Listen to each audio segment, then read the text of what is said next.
Hello, hello. Welcome to a Dimelo Club. I'm Michaela, and today with me I have JP, Steve, Eldon Dino, and Jason Eccles today, and we're going to be talking about the film The Lady Vanishes. I really wanted to talk about the effects of this film, the story of it, and of course, like everyone's favorite twist. But let's start off with quick first impressions, since you're sitting right next to me. Oh, why you gotta do that? Can I be the JP who vanishes? I liked it when I was like not looking Hey, at the camera.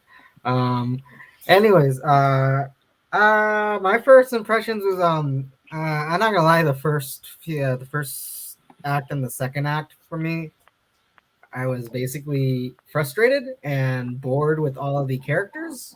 Um, there's not a lot going on, and like until stuff starts being revealed and whatnot, the movie was a little bit more engaging. I thought the choice of to start the film not with our protagonist but with kind of two randos that service very little to the movie and just for a joke at the end. I'll admit that I didn't like that either. There was a lot of this movie I didn't like. But all in all, like the story itself, like for the few flaws, like I thought it ended on a good note. Um, it was. I'm not gonna lie. This is they re Hitchcock remade this one, right? I don't think so. I think there's a remake somewhere of this movie. And to be honest, there's I like want. 5 remakes. Well, I think if I remember correctly, Hitchcock remade this one. So I want to see that one. I want to see the remake because this one, I don't know. I don't know if I was just not in the mood or if this movie to me just came across as boring. But like the story wasn't bad and the ending I think kind of helped it. But I don't know, dudes. No, I wasn't a fan of this one. So that's my first thought. I don't know if I'm gonna contribute much more than that to the conversation. Damn. Dang. Anyone else?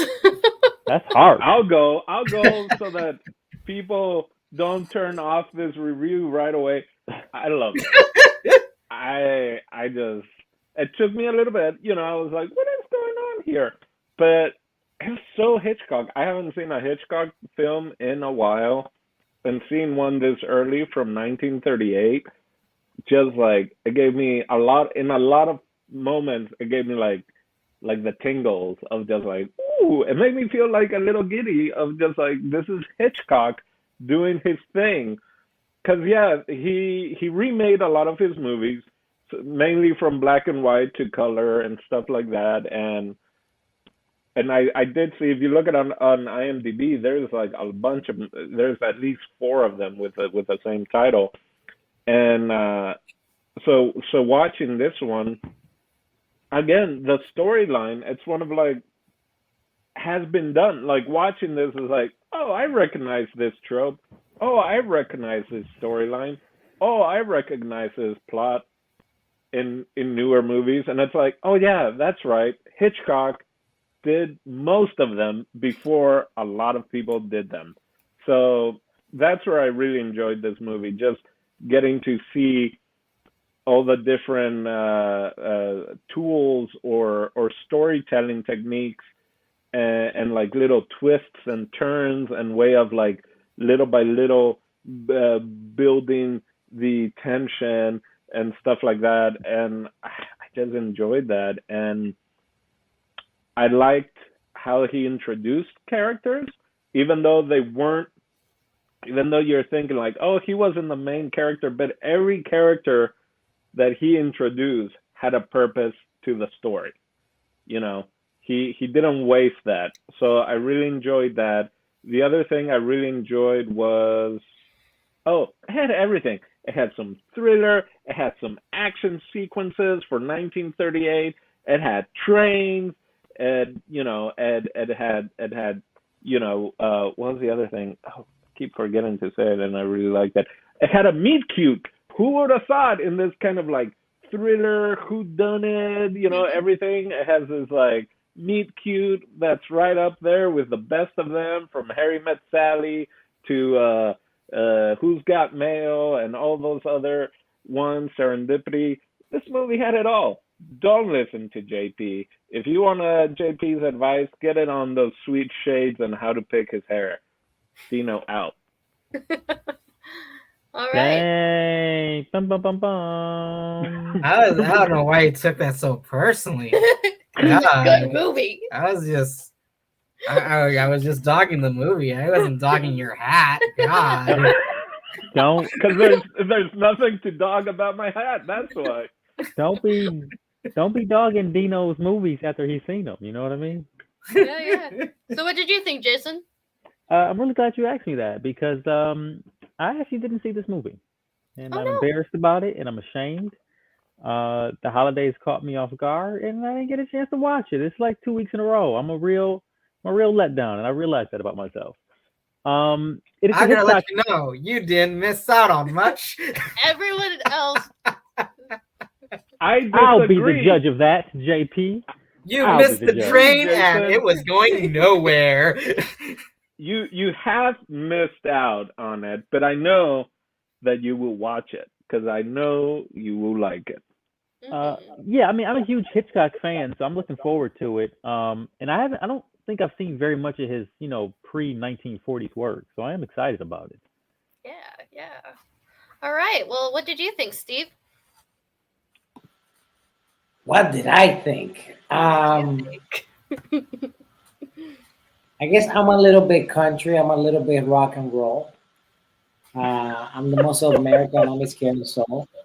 I got a little bit, there's like a Salt Bay, bit of Dino, but I am in JP's camp on this one. Oh wow! The thing that intrigued me the most out of the movie was honestly not only the joyful moments, because I really appreciated the dancing and all the happy moments. The ending was like, oh, so cheesy, but perfect way to end. But I guess the cinematography, like I appreciated it. The thing I wasn't expecting about this movie was that the 85% of the movie was in a train. Mm-hmm.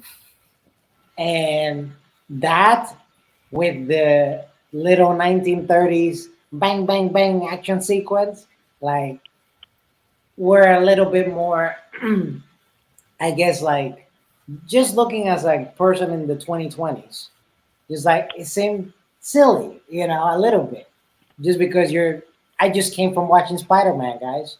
Like it's difficult to like. I needed to be in the mood, like in the whole ambiance. Like I needed a dark theater type of situation for me to really appreciate this cinematic piece. But since I was watching it on my laptop, then the experience a little bit more difficult. And also, it doesn't help that at first I was watching the wrong movie. Oh no! How? Yeah, I was like, wait, they had color in the 30s? And I was like, oh no, this is not the right one. That's why I brought that up in our conversation. Well, I guess and yeah. And Marvel movies are not cinema, man. No, I'm kidding. No. The Spider-Man movie was really good. It's hilarious. No, I think that this is like probably one of my favorite films that I've watched within like the last 3 months. Like the first time I watched it, which was like a couple weeks back, I just got so excited about it. Just because like when you see someone doing something that they do so well, and you can just see how ahead of their time that they were, like I just find that stuff really exciting. Like this, like if you looked at the plot of this film, it wouldn't be as like it's something you'd see on Netflix today. It's something you would see on Netflix today, And like this is a man who figured out how to do like one of like the scariest stunts in 1938 for this film that like would have just been like a cheesy CGI thing today. I'll tell you what plot this movie deserved. The one in the ground. I honestly didn't hate the movie that much. It's not that bad. You're just being a heel. But now I'm just being an asshole. You are. You said it. I didn't.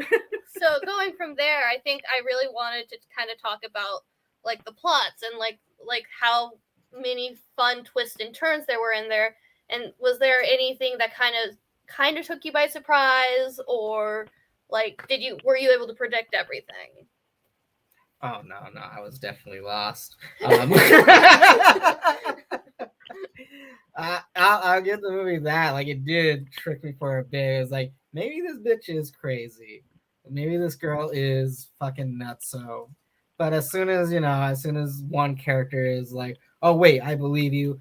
I don't know. I think a bit of that kind of lost it for me. I was hoping there was more of a struggle for her to believe her. Because I'll admit, and Michaela was with me, I was getting pissed the fuck off during this movie when everyone was doubting her. But I think, it's better to feel upset than not. I think the resolution came a little too easy, and that's like the only like plot thing wise where it's like, I don't know, man. Like, I wish there was more of a struggle.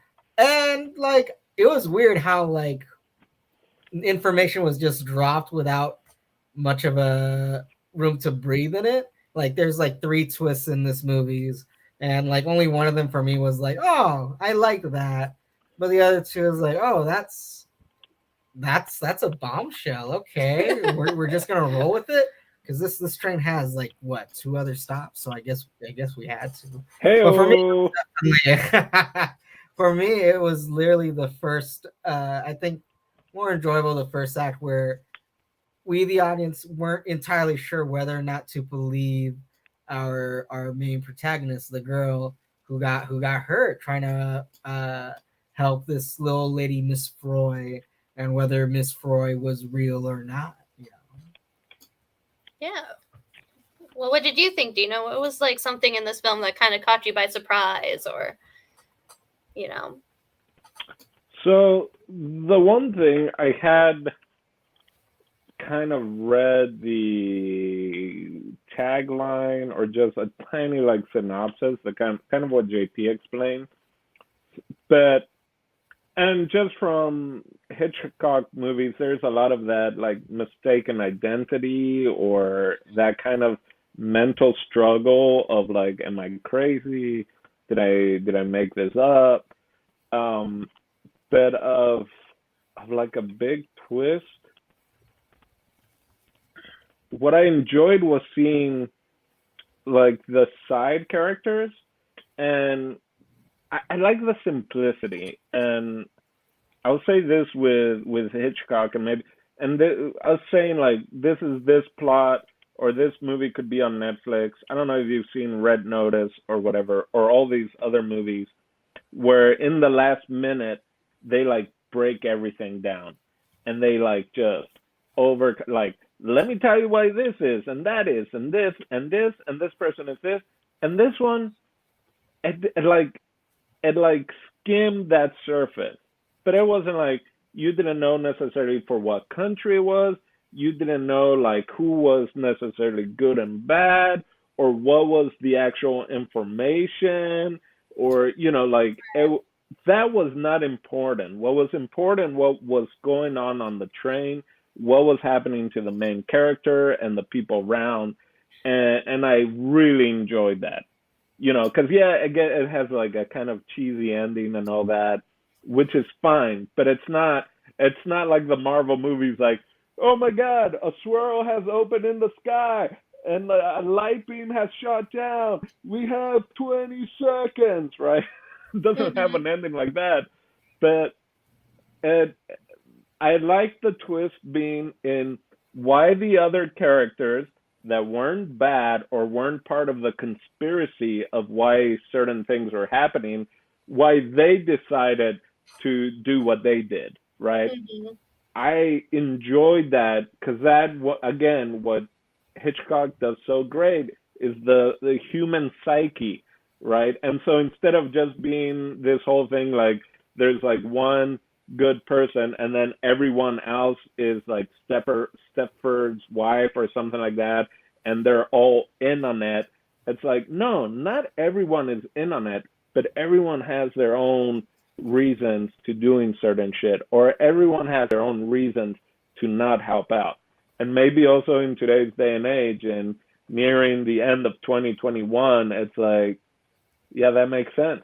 We're all so in our own agendas that if it doesn't benefit me, then I don't want to hear about it, you know.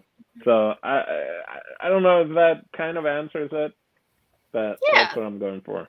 That's funny I think that's a great answer, because that is something that I don't think you see a lot in like cinema, because like we're so focused on making a streamlined story nowadays that it's very much like these are the people that you need to focus on, everything else is decoration. Whereas like everyone in this film, like they did have their own individual stories going on that could have easily been their own films if you really wanted to think about it. Yeah, it was crazy because like I kind of felt I get that, but I think that was one of the reasons why I didn't like the movie. Was that I wanted to know why, other than like financial or monetary gain, like what did the nun in the car or that lady in black or the circus man, like what did they have to gain other than money? And I thought I was infuriated that all it took was a few pences and a checkbook and no reasoning other than that. I was like, no, there has to be more motivation. Not for everyone, though. The lady was an archduke of that country, so she was trying to hunt down the spy who was like patriotism. Yes, and then the magician, that was for money, because if he didn't help out, she could have easily canceled all of his shows in her country. Gotcha. I guess I just wanted more. Which they did establish. I just wanted more, like, I don't know. No, but I guess I just missed that. So, so Steve, was there something that surprised you in this film?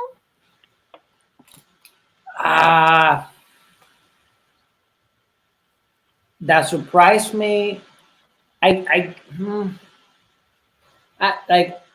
mentioned in the beginning, the cinematography, it did really stand out for me. Definitely for being a 1930s movie, how they did the green screen was really great. Because there were moments, it would pop out of the train and stuff, and like I was like, oh, like it's keyed well, like it's not, all messed up or whatever. Or like you can see, oh, it's 1930s, it's all messed up or whatever. And just how the ensemble worked together, like it felt more like a play. It did not seem to me like there were many cuts throughout the movie. So I would say those things. Yeah, like I do think that like my favorite little twist in this whole film is like that once we realize who Miss Froy actually is. I think that was really kind of fun, just because like even today it's like something that you don't see. It's like the little like they play on like our presumptions of what a little old lady should be all the time, like but like the way that she like plays it off, like there's never that transition of her being like, okay, so yeah, I'm a badass now. Like she's still like, yeah, no, I just happened to spy around, And I don't lie, which was really fun. I thought she was a really cool character. It was a nice twist, but this is me, like, of course, projecting onto like what I would have wanted. I was low key hoping for a much darker twist, like like is she a fucking Nazi guardsman or something like that? Well, this was before Nazis were like but I was really which is like another cool thing. I was really hoping that she was tied to genocide and not espionage, because I think like, oh, this little lady got like a Merc list or whatever. Well, she was a spy, so she probably did kill people, but I like probably like innocent people. I wanted the blood of children on this little lady's hands, and I wanted to see everyone's reaction to find out how much trouble they did trying to help her and trying to rescue her, only to find out that she was a monster. See, that would have been cool. But like it's just like that's also part of why this movie kind of blows my mind, is the fact that like it's an espionage film before before the events of World War II, Well, and like- how that ended up coloring everything, Well, you like- know, and it's just like, like, what would have Cloak happened and if Dagger. it had been made like a couple years later? If it was made 5 years later, how would have that changed that entire I story? think you literally said that she was like the first James Bond on film. No, So, she wasn't, but like, well, you know, right You- country. you really like I liked the did character. like Miss Froy. Well, going into that then, like, I think I really I wanted think to she did also her own. She did her own stunts. Yeah, she did. The old lady did her own She did stunts. her own stunts. I would imagine. Ah, so when she open armed and fell into that hole, that was all her. Could you imagine being like 80 something and the director said, "I want you to run into that hole." And in 1938, she was already a dame. So there you go. Mhm. I don't know if you guys saw that in the critics. Dame Yeah. May Witter, I think is her name, or something like that. Whittier, yeah. Yeah. So I thought she was a really cool character. I guess going next is like I really wanted to talk about like the effects, because like you can kind of almost feel the frustration and how much farther Hitchcock wanted to go with this film, which like I think is kind of fascinating. Like you could just sense how many big ideas, and like Steve was saying was just that a lot of them really do hold up, like even today. So I haven't seen that great of use of models and Yep. miniatures since the great old television series Thomas the Tank Engine. All right. No, you know what's He's- crazy? For all the shit that I gave it, I had to rewind the movie a quick bit in the beginning of all places because there's because you could obviously tell it's a miniature and it's a set and whatnot, but one of the little monos in the background waved and I was like, what the fuck? And so like I had to rewind. It's like was that because that part of me was like, no way did they superimpose like like an extra or did like a tracking shot of an extra wave, but no, it was just it was just a little tiny miniature person that or puppet that they managed to have it do a wave or a move, and all it took was that little thing to be like, wait, there's more to it. but no, like it's crazy that you could tell. There was even a few shots where he did use rear projection and miniatures, especially with the train on the same shot, which I could imagine at the time was not only not easy, but hasn't really been done or practiced. Like you don't really do both at the same time, especially when there's like motion, because you could tell that the model is not completely on track with the motion of the background. But they tried and they did it. Like you can't fault them for not. And to say that it was like, well, that's a stupid ass effect. Like I'm sure I wouldn't be able to figure this shit out with like the fucking computer or with my phone. And Hitchcock did it with like bubble gum and toothpicks or something. So no, the special effects they managed to do really well. And I'm not gonna lie, one of the things I kind of hoped that they delved in more was the use of the props in the cargo scene with the magician's props. I was as long as that fucking fight was, I was like, that fight is 1 minute too fucking long. I was hoping for more fucking hoodikis, like people fighting with umbrellas and like the bunnies and the hat. That was charming watching the fight. I wanted them to grab the bunnies and just chuck it with each other. Throw a pie or two. That's what I was hoping. I don't know. I feel like that fight scene really is up there with the fight scene from They Live. Kind of, yeah. Only they, instead of incorporating stuff in the alley, they're just like, what props can we find in this storage caboose? I'm glad you brought up the effects because it took me a little, just maybe a few seconds in, but if we just talk about the intro shot is a miniature, and it's and he he's able to play and like you guys were saying, the vision of just kind of doing like, we're gonna come with a camera and come here, and I think he even purposely, because I was like, oh, why is the movie kind of twitching, and I think that's to him try to give a realistic approach from going into the hotel miniature window, and then with a little shakiness going to the actual set of the hotel window to like do as almost a smooth transition into. And you're talking about it holds up. Well, I'll tell you what, for train movies, this holds up better than the Polar Express train. Anything in the Polar Express, to be Well, I would completely hope honest. so. That movie went off the rails. But Hey, JP, ladies and gentlemen, is going to be with Michaela all day, 24/7. I live with this, folks. I live with yeah, it. so yeah, JP slowly just but yeah, so I enjoyed seeing it in that perspective, and I was also thinking about the fact that Hitchcock remade a lot of his movies. Maybe George Lucas should have just remade Star Wars, right? Just like, stop messing with the original. Just go and make a new one to improve it if you really want to. Because that's what Hitchcock did. It's like, oh, now I can play with color. Oh, now I can play with this. And he did a lot of the editings of like, almost, is it kaleidoscope? Is that where it's like a prism eye thing, and like, it's so cool. Like, and he didn't overdo it.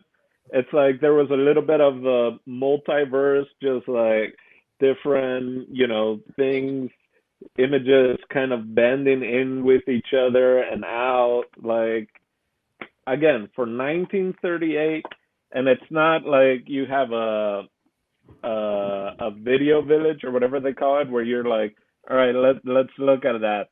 Okay, and like even JP saying like, let me film a little train model that I have, and let's go and do some edits. It's like, no, it's like, we think this is how it's gonna work.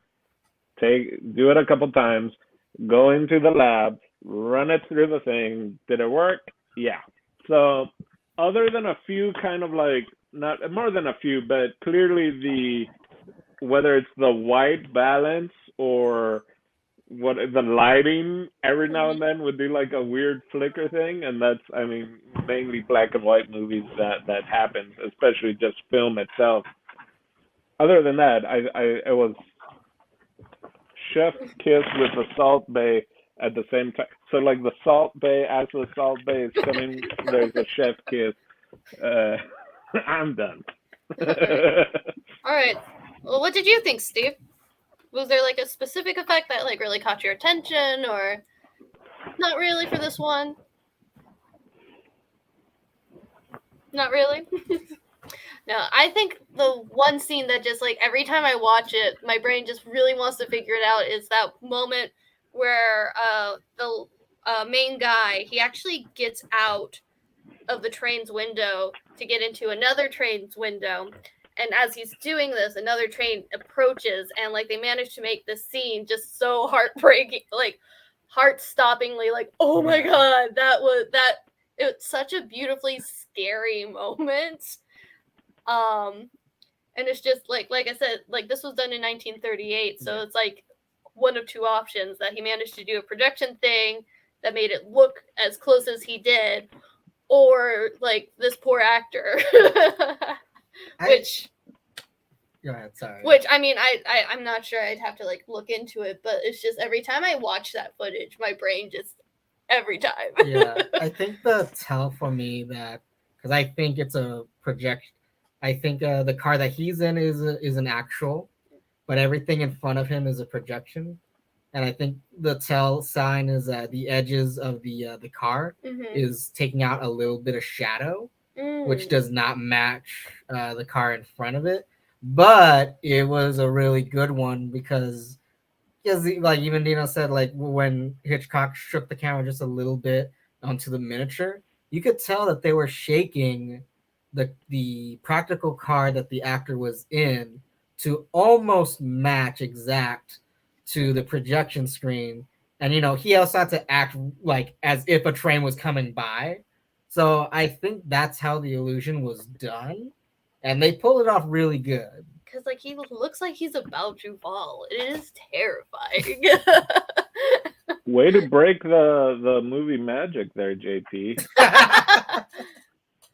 No, it was optical illusion. But again, done really well. Like us trying to do it right now would not look that good unless we had that budget. Like that's why you have Tom Cruise going and doing his own stunts. Well, those or Speed or any of the ones that have a train and jumping on. Like the fact that again with optical practical camera work, illusion stuff, that it can look, that good still today, better than some of the stuff that comes out today, just because our brains already are like, this is CGI, this is computer. It's wonderful. It's a wonderful. Gotta give props to it. That creativity. Yeah. I'm done. And I think the last thing I really kind of wanted to talk about, because like I think what really excited me about this film when I watched it the first time was just how very similar it feels to like the way we do movies today, which kind of makes sense because Hitchcock is definitely one of those directors that people who love cinema like always revisit and want to emulate. But he's the one. He is also known for doing cameos in his own films. Which is something that like today, like everyone really like that's like something that makes a moviegoer want to go to like all of these and all that, and so like this isn't like it astounds me that it's not a new thing, it's like not a new fun director thing. It's something that we've been doing since the beginning. And were you able to find him? Well, I'm not gonna answer that because like you cheated. I'm gonna guess in the train. No. I'm gonna guess behind the camera. Not on a train, not on a plane, neither here nor there. I won't eat him anywhere. What about you, Dino? Were you able to see Hitchcock? He's either dancing in the dance scene, or he's one of the people in the cars shooting at the train. I'm not gonna lie. My first watch without Kayla helping me, the first time I thought for sure was like in the opening scene where it said written and directed. No, he's actually after everything's happened and they're in London, he's one of the extras. And if you watch the extras, you'll see this one dude like this weird shoulder thing. It's Hitchcock. It's so fucking goofy. It's out of nowhere. It reminds me of those like. You mean? Yeah. Yeah, you mean he didn't do that thing? No. No, he did the. He did this weird like spastic.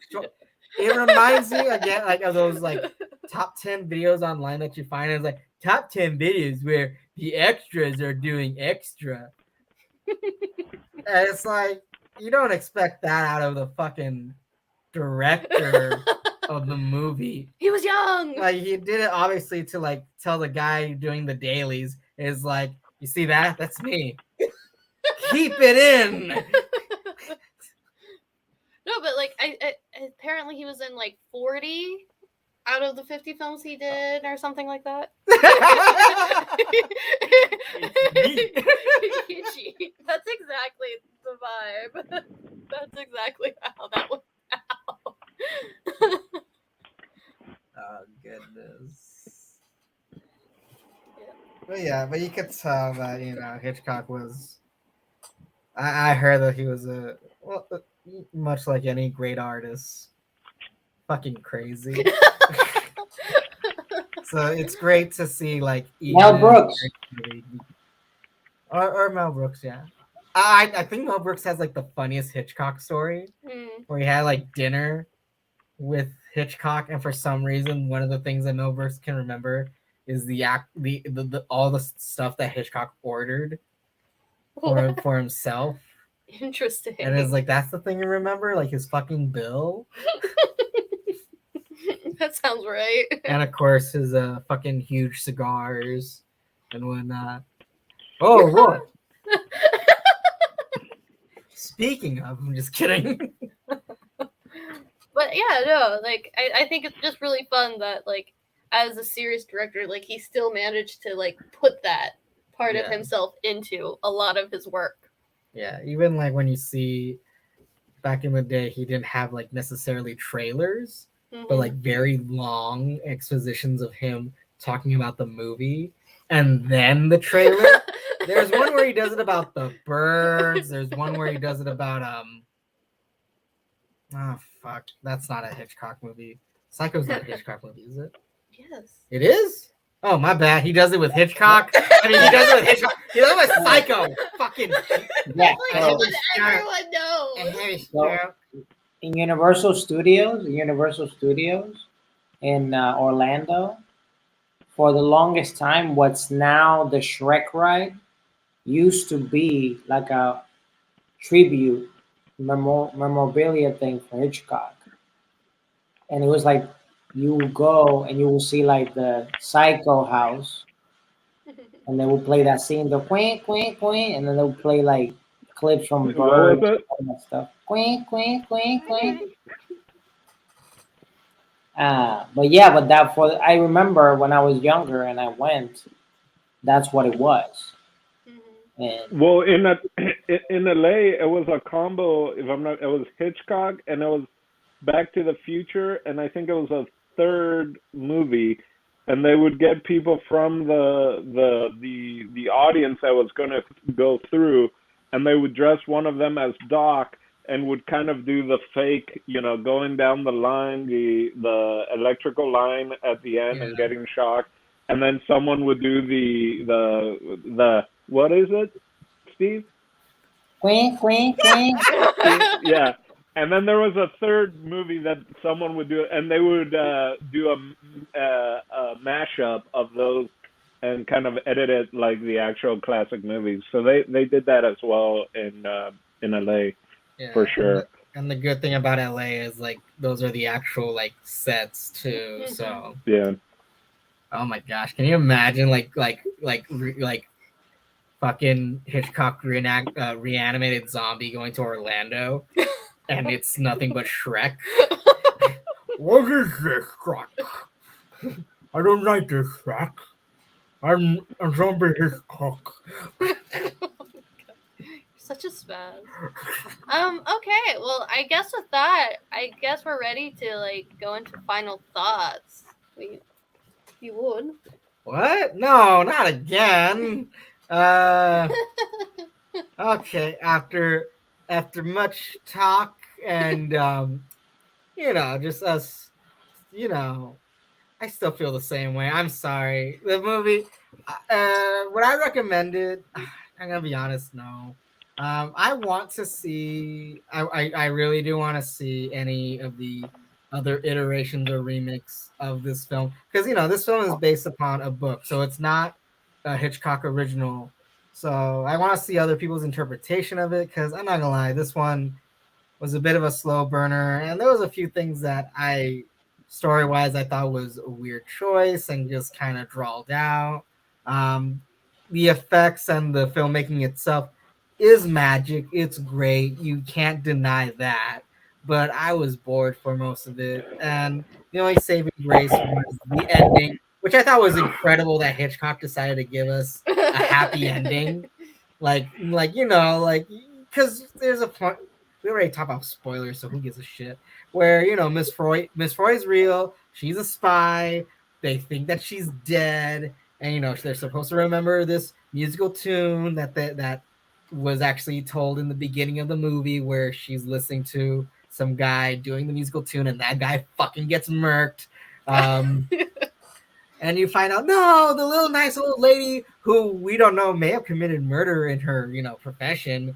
Hopefully children. I want to know that. No, she's fine. She's okay. She's playing the musical tune that she told our two heroes to remember. And, in a moment, the two heroes thought, oh, no, we went through all this shit and we don't remember it. And they open the door. It's like, haha, guys, it's me.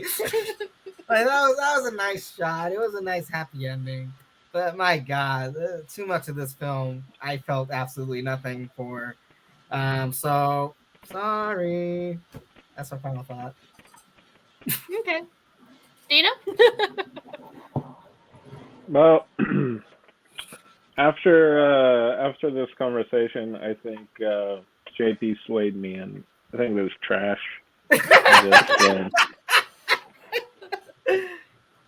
Sorry, Hitchcock let me down. No, Psycho. Definitely. If Hitchcock comes up, because everyone knows all the usual ones, Psycho, Birds, North by Northwest, which all have their great things to it. Dial M for Murder. This is up there, especially in his early things, because if you enjoy Hitchcock, the earlier stuff you watch, especially if you watch the other ones, you can kind of see him already, like where he first started to try out things and play with things.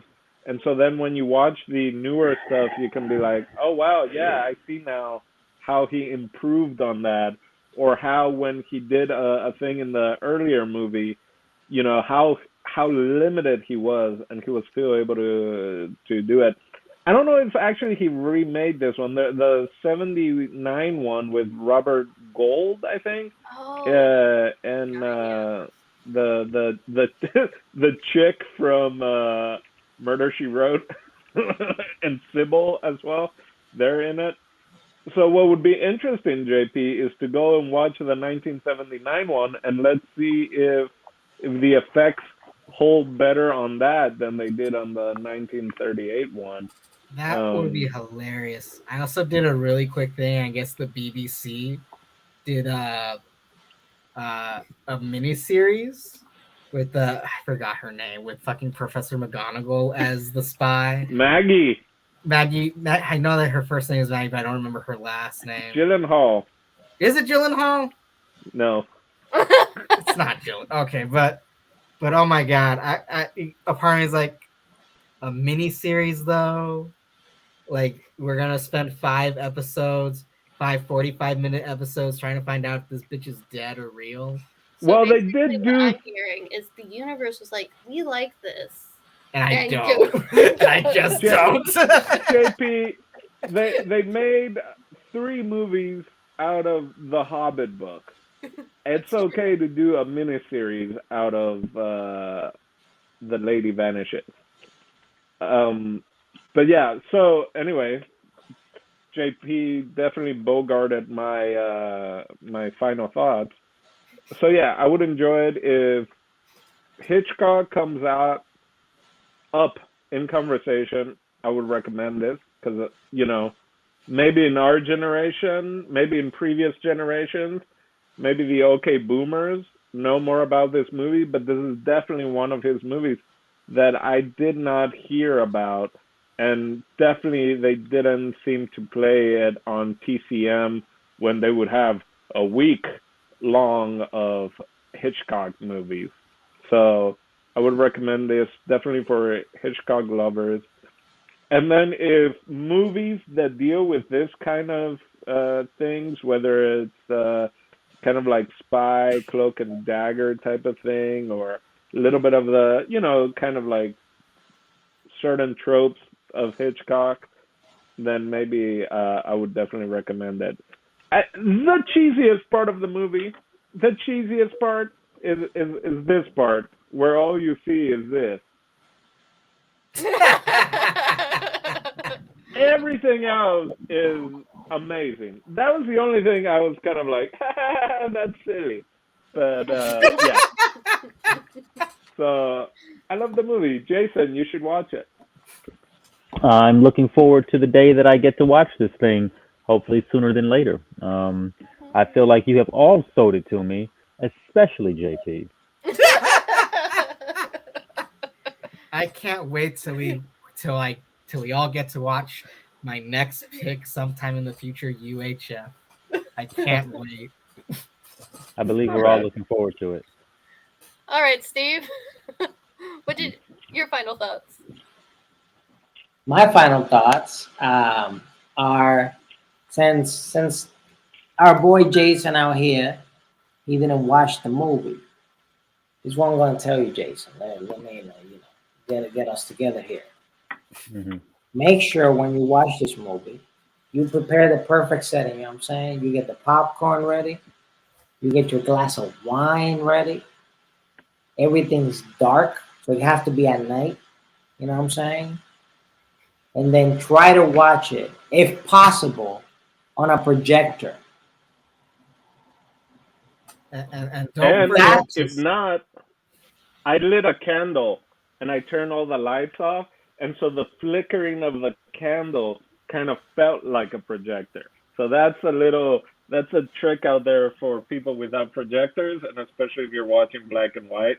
If you light a candle in the corner and it's just kind of dancing, oh,